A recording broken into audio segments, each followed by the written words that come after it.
వినాయక చవితి మరొక నెల రోజుల్లో ఉన్న నేపథ్యంలో ఖైరతాబాద్ బడా గణేశుడు వేగంగా సిద్ధమవుతున్నాడు.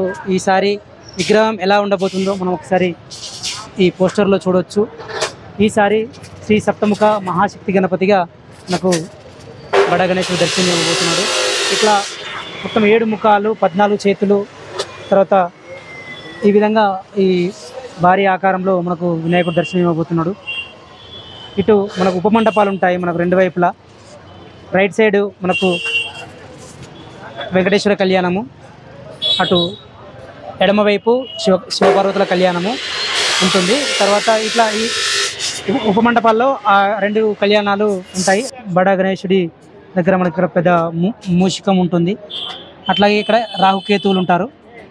ఈ విధంగా మనకు భారీ బడా గణేశుడు సిద్ధం అవుతున్నాడు. అయితే కమిటీ కూడా ఒక సూచన చేసిన నేపథ్యంలో శిల్పులకు ఇటువైపు బాలరాముడి విగ్రహం కూడా మనకు దర్శనం ఇవ్వబోతున్నది. అంటే అయోధ్యలో 500 సంవత్సరాల తర్వాత రామాలయంలో బాలరాముడు కొలువుదీరిన నేపథ్యంలో ఈసారి ప్రత్యేకత సంతరించుకుంది. కాబట్టి గణేశుడి మంటపంలో బాలరాముడి విగ్రహాన్ని కూడా ఏర్పాటు చేయాలని కమిటీ నిర్ణయించింది. ఈ కమిటీ నిర్ణయం మేరకు శిల్పులు కూడా బాలరాముడి విగ్రహం తయారు చేస్తున్నారు.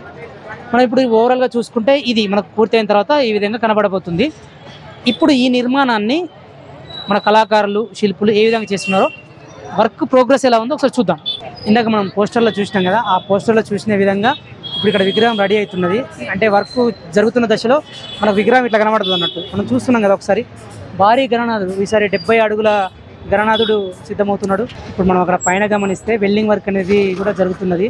కళాకారులు ప్లస్ ఆ వెల్డర్స్ వాళ్ళందరూ కూడా దగ్గరుండి, కళాకారుల దగ్గరుండి అదంతా కూడా ఐరన్ అనేది కావాల్సిన డిజైన్లో దాన్ని బెండ్ చేసి ఇచ్చి అక్కడ ఎట్లా సెట్ చేయాలని చెప్పేసి ఆ వెల్డర్లందరికీ చెప్తున్నారు. చెప్పిన కొద్దీ ఇటు కళాకారులు అటు వెల్డర్స్ వాళ్ళంతా కూడా కోఆర్డినేషన్ చేసుకుంటూ విగ్రహాన్ని తయారు చేస్తున్నారు. అట్లాగే మనం ఇంకా ఆ పైకి చూస్తే, మనం ఆ తొండం భాగంలో చూస్తే కూడా అక్కడ వేరే టీం మళ్ళీ అటు పైన చెవుల దగ్గర ముఖాల దగ్గర, అంటే ఎక్కడికక్కడ కూడా ఒక టీమ్స్ అనేవి డివైడ్ అయిపోయి వర్క్ అనేది చేస్తూ ఉన్నారు. వాళ్ళు కంటిన్యూగా వర్క్ చేస్తూనే ఉన్నారు. మనం ఏ టైంలో వచ్చి గణేశుడి విగ్రహం దగ్గర చూసినా కానీ వర్క్ నడుస్తూనే ఉన్నది. మనకు గత నెల రోజుల నుంచి కూడా కర్ర పూజ చేసిన దగ్గర నుంచి ఇప్పటిదాకా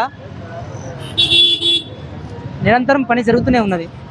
ఎక్కడికక్కడ విడివిడి భాగాలన్నీ కింద తయారు చేసి ఐరన్ ద్వారా పైకి పంపిస్తున్నారు. యాక్చువల్గా చాలామంది ఏమనుకున్నారంటే మట్టి విగ్రహము 70 అడుగులు అంటే సేఫ్టీ ఉంటుందా, ఎట్లా ఉంటుంది అనే సందేహాలు చాలామందికి ఉంటాయి. కాకపోతే మొత్తం కూడా విగ్రహం అంతా నిలబడేది కూడా ఐరన్ పిల్లర్ల మీదనే. మొత్తం ఐరన్, యాక్చువల్గా ఐరన్తోనే ఉంటుంది దాని బేస్ అంతా కూడా. దాని ఇంటర్నల్ దానికి సంబంధించిన విగ్రహం మెయిన్ బాడీ అంతా కూడా ఐరనే. ఐరన్ తర్వాత మీద నుంచి ఏ పార్టుకు ఆ పార్టు మట్టితో, మట్టి తర్వాత వరిగడ్డి జనపనార వీటన్నిటితో పైన పేస్ట్ లాగా చేసి ప్లాస్టర్ చేస్తారు. ఆ ప్లాస్టర్ చేసిన తర్వాత దాని మీద నుంచి మళ్ళీ ఆ ఫినిషింగ్ వర్క్ స్మూత్నెస్ అంతా వచ్చిన తర్వాత అప్పుడు ఎక్కడికక్కడ కలరింగ్ చేస్తారు. గణేశుడి మండపంలో రాహుకేతులు కానీ తర్వాత ఇతర విగ్రహాలు కానీ చాలా కొంచెం తక్కువ సైజులో ఉంటాయి. కానీ ఈసారి మాత్రం పెద్ద సైజులో పెట్టారు. ఇంతకుముందు ఏ విగ్రహాలైనా కానీ కూర్చున్న విధంగా ఉండేవి. అప్పుడు మనకు వెడల్పు అనేది ఎక్కువ వచ్చేది, హైట్ తక్కువ ఉండేది. ఇప్పుడు ఈసారి హైట్ అనేది ఎక్కువ వచ్చింది. మూష్టం కూడా ఆల్మోస్ట్ సిద్ధమైపోయింది, ఆకారం అయితే వచ్చేసింది. మనం ఇటు మరోవైపు గణేశుడి కుడివైపు భాగంలో చూస్తే అక్కడ సిద్ధమవుతుంది బాలరాముడి విగ్రహం. ఆ విగ్రహం తయారు చేస్తున్న ఆయన ఒరిస్సాకు చెందిన జోగరావు గారని ఇక్కడ కళాకారుడు. గణేశుడి మంటపంలో 2 ఉపమంటపాలు ఉంటాయి, రైట్ సైడ్ ఒకటి, లెఫ్ట్ సైడ్ ఒకటి. ఇప్పుడు మనం రైట్ సైడ్ ఉన్న ఉపమంటపం చూస్తున్నాం కదా, రైట్ సైడ్ ఉన్న ఉపమంటపం అటువైపు అక్కడ శ్రీనివాస కళ్యాణం విగ్రహాలు వస్తాయి.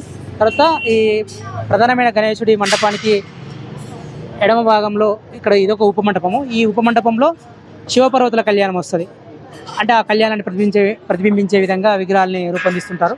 సో మొత్తం అన్నీ కూడా ఓవరాల్గా వర్క్ అంతా కూడా జరుగుతూ ఉన్నది. శ్రీనివాస కళ్యాణము ప్లస్ కింద క్షీరసాగర మదనము. ఇట్లా ప్రధానమైన గణేశుడు, సప్తముఖాలు, 14 చేతులు, తర్వాత రాహుకేతువులు, బాలరాముడు, శివపార్వతుల కళ్యాణం. సెప్టెంబర్ 9 తారీఖు నాడు వినాయక చవితి ఉంది. కాబట్టి సెప్టెంబర్ 1 వరకే పనులు మొత్తం పూర్తి చేసి అందిస్తామని చెప్పేసి కళాకారులు కానీ తర్వాత శిల్పులు వీళ్ళందరూ ఆల్రెడీ కమిటీకి మాట ఇచ్చి ఉన్నారు. తర్వాత ఆ దిశగానే రాత్రింబవళ్ళు కూడా పని జరుగుతున్నది. మనం ఇట్లా ఖైరతాబాద్ గణేశుడికి సంబంధించిన అప్డేట్స్ మనం తెలుసుకుంటూ ఉందాము. ప్రస్తుతానికైతే ప్రోగ్రెస్ ఇక్కడ ఇలా ఉంది.